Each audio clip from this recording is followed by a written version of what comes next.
नमस्कार दोस्तों। आज हम आगे बढ़ते हैं। अष्टांग हृदय सूत्र स्थान प्रथम अध्याय श्लोक नंबर 27। अब यहाँ से आचार्य बतला रहे हैं चिकित्सा के चतुष्पाद, मतलब कि चिकित्सा कर्म के लिए चार ऐसी क्या महत्वपूर्ण आधार स्तंभ हैं जिसके आधार पर ही हम चिकित्सा प्रारंभ कर सकते हैं। तो उसके बारे में वर्णित किए हैं। भिषक द्रव्य उपस्थाता रोगी पाद चतुष्टयम चिकित्सितस्य निर्दिष्टम प्रत्येकम तच्चतुर्गुणम।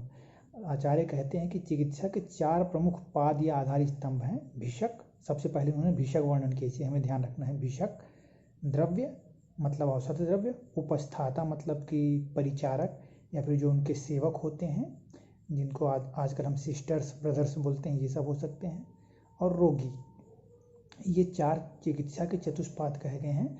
और उन्होंने बतलाया कि निर्दिष्टम प्रत्येकम तच्चतुर्गुणम, मतलब इन सभी के चार स्पेसिफिक क्वालिटीज़ बतला रहे हैं। होने के लिए तो और बहुत सारे गुण हो सकते हैं, पर ये चार पेक्यूलियर क्वालिटीज़ हैं जो होने ही चाहिए। चलिए देखते हैं। पहला वैद्य के गुण में वर्णित किए हैं।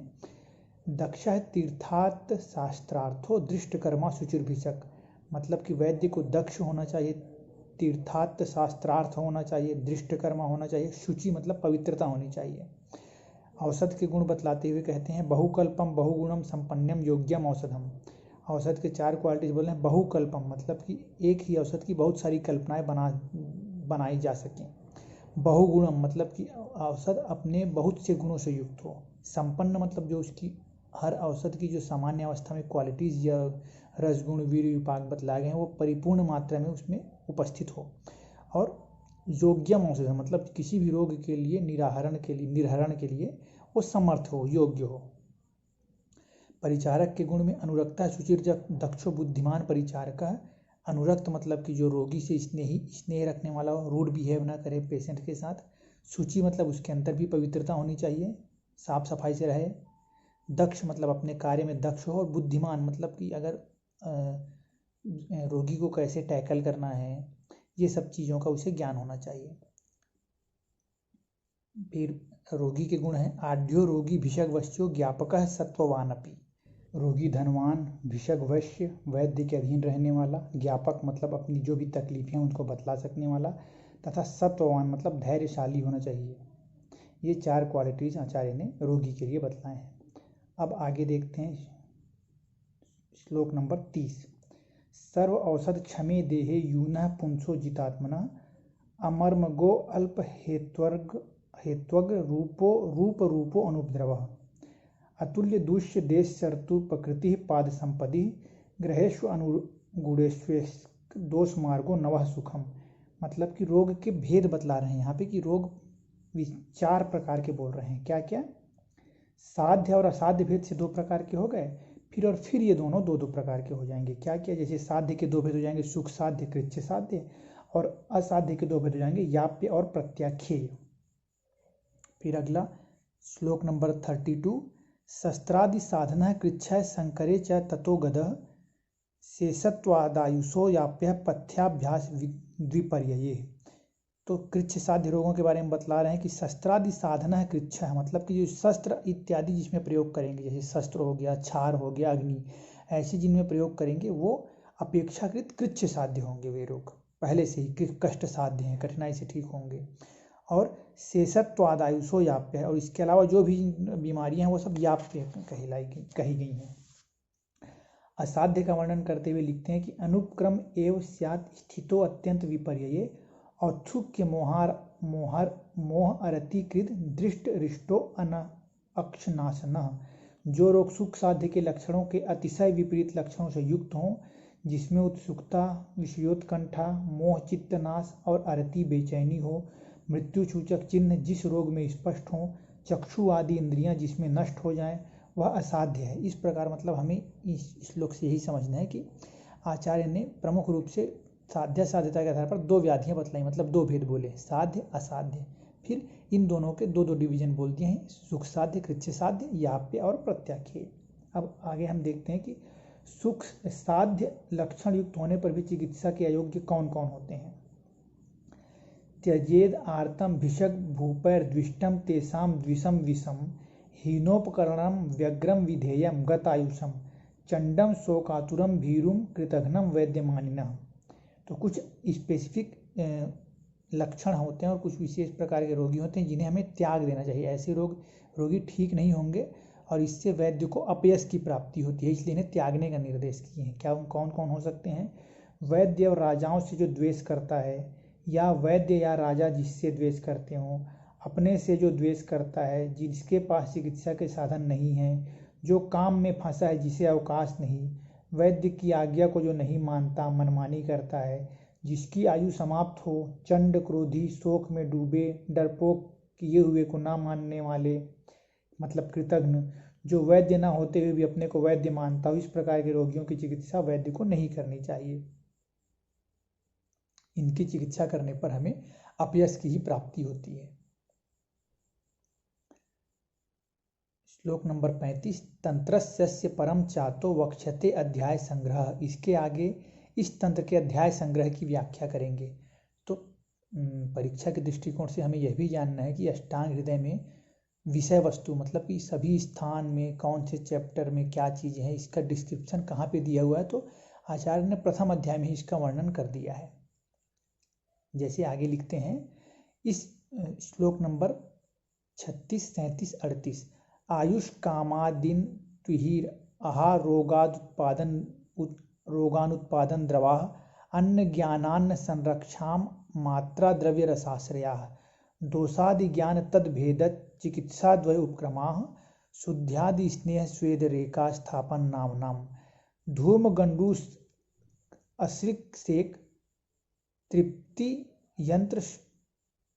यंत्रक शस्त्रकम शिरा विधि शल्य विधि शस्त्र क्षाराग्नि कर्मिकौ सूत्र स्थानामिवे अध्याय 63। मतलब कि इस प्रकार कुल 30 अध्याय सूत्र स्थान में वर्णित हैं, जिनके नाम क्रमशः आयुष्कामी, दिनचर्या, ऋतुचर्या, रोगानुत्पादनीय, द्रव्य विज्ञानी, अन्न स्वरूप विज्ञानी, अन्न रक्षा, मात्राशितीय, द्रव्यादि विज्ञानीय, रसभेदीय, दोषादि विज्ञानीय, दोषभेदीय, दोषोपक्रमणीय, द्विविधोपक्रमणीय, शोधनादि संग्रह, स्नेह विधि, स्वेद विधि, वमन विरेचन विधि, नस्य विधि, धूमपान विधि, गंडूसादि विधि, आश्चोतन अंजन विधि, तर्पण पुटपाक विधि, यंत्र विधि, शस्त्र विधि, शल्याहरण विधि, शिराव्यध विधि, शस्त्रकर्म विधि, क्षार अग्नि कर्म विधि। इस प्रकार कुल 30 अध्याय अष्टांग हृदय के सूत्र स्थान में वर्णित हैं।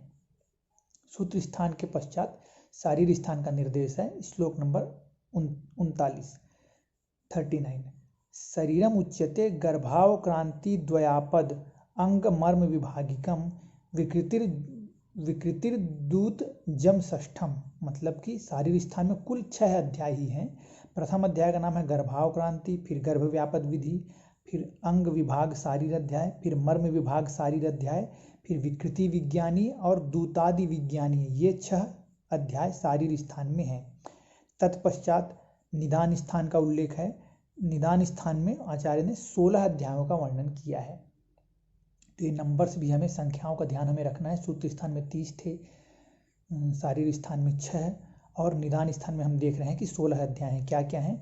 निदानम सार्वरोगिकम ज्वर अश्रिक श्वास यक्ष्मादि मध्य अर्श शाम अतिसारिणाम मूत्राघात प्रमेहाणाम विद्रधि उदरस्य च पांडुकुष्ठ अनिलार्तानाम वाताश्रस्य च षोडशः। तो निदान स्थान में सब रोगों से संबंधित सर्वरोग निदान, फिर ज्वर निदान, रक्तपित्त काश निदान, श्वास हिक्का निदान, राजयक्ष्मा निदान, मदात्यय निदान, अर्शो निदान, अतिसार ग्रहणी दोष निदान, मूत्राघात निदान, प्रमेह निदान, विद्रधि वृद्धि गुल्म निदान, उदर निदान, पांडु सोफ विसर्प निदान, कुष्ठ स्वित्र कृमि निदान, वात व्याधि निदान, वात शोणित निदान। ये 16 अध्याय निदान स्थान में कहे गए हैं। कुल मतलब निदान में 16 चैप्टर्स हैं। अब चिकित्सा स्थान भी इसमें है। चिकित्सा स्थान में कुल कितने चैप्टर हैं? 22 मतलब कि 22 या 22 अध्याय चिकित्सा स्थान में वर्णित हैं। चिकित्सितम ज्वरे रक्ते कासे श्वासे च यक्ष्मणि वमौ मदात्यये अर्शसुः विषि द्वौ द्वौ च मूत्रिते विद्रधौ गुल्म जठर पांडु सोफ विसर्पिषु कुष्ठ स्वित्र अनिल व्याधि वाताश्रेषु चिकित्सितम 22 इमे अध्याया। इस प्रकार ये 22 अध्याय हैं। क्या क्या हैं?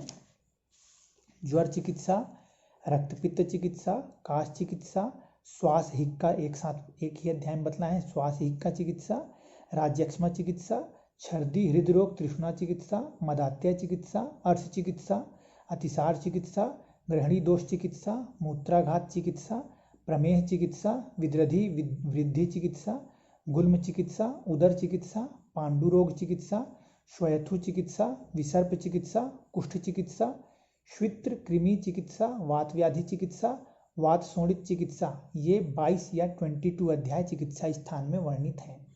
फिर कल्प स्थान, कल्प सिद्धिर इतः परम कल्पो वमनेर विरेकस्य तत् सिद्धिर बस्ती कल्पना सिद्धिर बस्त्यापदाम षष्ठो द्रव्य कल्प। इसके आगे कल्प सिद्धि स्थान है, इसमें वमन कल्प, विरेचन कल्प, वमन विरेचन व्यापत सिद्धि, बस्ती कल्प, बस्ती व्यापत सिद्धि और भेषज कल्प, ये 6 अध्याय हैं। मतलब कि कल्प सिद्धि में 6 अध्याय आचार्य ने वर्णित किए हैं। इसके पश्चात इसमें उत्तर स्थान है, जैसे कि सुश्रुत में उत्तर तंत्र का निर्देश है, वैसे इसमें उत्तर स्थान नाम दिया गया है। अत उत्तरम बालोपचारे तद व्याधव तद ग्रहे द्वौ च भूतगे उन्मादे अथ स्मृति भ्रंशे द्वौ द्वौ वर्तमसु संधिषु दत्तमोलिंग नासेषु त्रयो द्वौ द्वौ च सर्वगे कर्णनासा मुख शिरोव्रणे भंगे भगंदरे ग्रंथ्यादौ क्षुद्र रोगेषु गुह्य रोगे पृथग्द्वयम् विषे भुजंगे कीटेषु मूषकेषु रसायने चत्वारिंशो अनपत्यायाम अध्यायो बीज पोषणः। इसके आगे उत्तर स्थान है, इसमें बालोपचरणीय, बालामय प्रतिषेध, बालग्रह प्रतिषेध, भूत विज्ञानीय, भूत प्रतिषेध, उन्माद प्रतिषेध, अपस्मार प्रतिषेध, वर्तमरोग विज्ञानीय, वर्तमरोग प्रतिषेध, संधि सीताशित रोग विज्ञानीय, संधि सीताशित रोग प्रतिषेध, दृष्टि रोग विज्ञानीय, तिमिर प्रतिषेध, लिंगनाश प्रतिषेध, सर्वाक्षी रोग विज्ञानीय, सर्वाक्षी रोग प्रतिषेध, कर्ण रोग विज्ञानीय, कर्ण रोग प्रतिषेध, नासा रोग विज्ञानीय, नासा रोग प्रतिषेध, मुख रोग विज्ञानीय, मुख रोग प्रतिषेध, शिरोरोग विज्ञानीय, शिरोरोग प्रतिषेध, व्रण प्रतिषेध, सद्यो व्रण प्रतिषेध, भंग प्रतिषेध, भगंदर प्रतिषेध, ग्रंथि अर्बुद स्लीपद आदि विज्ञानीय, ग्रंथि अर्बुद स्लीपद आदि प्रतिषेध, क्षुद्र रोग विज्ञानीय, क्षुद्र रोग प्रतिषेध, गुह्य रोग विज्ञानीय, गुह्य रोग प्रतिषेध, विष प्रतिषेध, सर्प विष प्रतिषेध, कीट लूतादि विष प्रतिषेध, मूषिक अलर्क विष प्रतिषेध, रसायन अध्याय और वाजीकरण अध्याय। इस प्रकार 40 अध्याय मतलब 40 चैप्टर्स में उत्तर स्थान में वर्णित है। तो इन अध्यायों को हमें इसलिए जानना है कि किस अध्याय में या फिर किस स्थान में आचार्य ने अष्टांग विभाजन से संबंधित किस बात का वर्णन किया है। जैसे हमने अभी देखा होगा कि उत्तर स्थान में इन्होंने बाल ग्रह से संबंधित मतलब बाल रोग का वर्णन किया है, और जैसे मुख रोग हो गए, शिरो रोग हो गए, कर्ण रोग हो गए, नासा रोग मतलब सालाक्य तंत्र का निर्देश यहाँ पे है, रसायन वाजीकरण के अध्याय यहाँ पे है, मतलब रसायन तंत्र वाजीकरण तंत्र का उल्लेख यहाँ पे। इस प्रकार हमें ये चीज़ें ध्यान रखनी है। और अंतिम श्लोक इस अध्याय का है, इत अध्याय शतम विंशम षड्भि स्थानैर उदीरितम। इस प्रकार 6 स्थानों द्वारा 120 अध्याय कहे गए हैं। इस प्रकार हमारा अष्टांग हृदय सूत्र स्थान का प्रथम अध्याय समाप्त होता है।